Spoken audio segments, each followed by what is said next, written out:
Mayim Bialik reflected back at the initial risk of incorporating Amy's character into the Big Bang Theory. In hindsight, it's hard to imagine the latter seasons of the Big Bang Theory without the Mayim Bialik's Amy.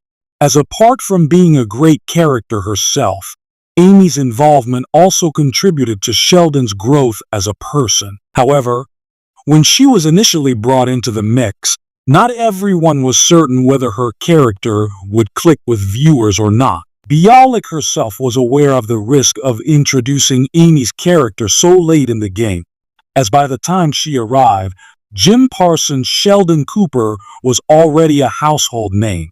During the sitcom's initial years, Chuck Lorre championed the idea of Sheldon being an asexual, with science being his lone mistress. Considering fans were already accustomed to Sheldon's asexual traits on screen, Amy's introduction as the former's potential love interest could have gone easily wrong. But this wasn't the lone concern that stemmed from her character in the beginning.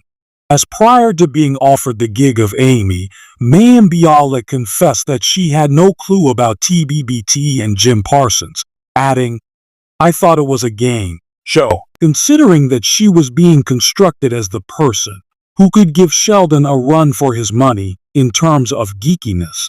It's easy to see why this was seen as a huge risk. Interestingly, Jim Parsons had no issues with the newfound direction, which reckoned his character's sexuality. Moreover, keeping in mind that the initial 3 seasons shed light on Sheldon's asexual traits, Chuck Lorre was cautious with the progression of the new romantic angle, as instead of rushing it, they took a gradual approach to it, via USA Weekly. Although things could have gone south had the writers attempted to shoehorn Amy into Sheldon's life without any natural progression, fortunately, things turned out quite well for both the show and Bialik.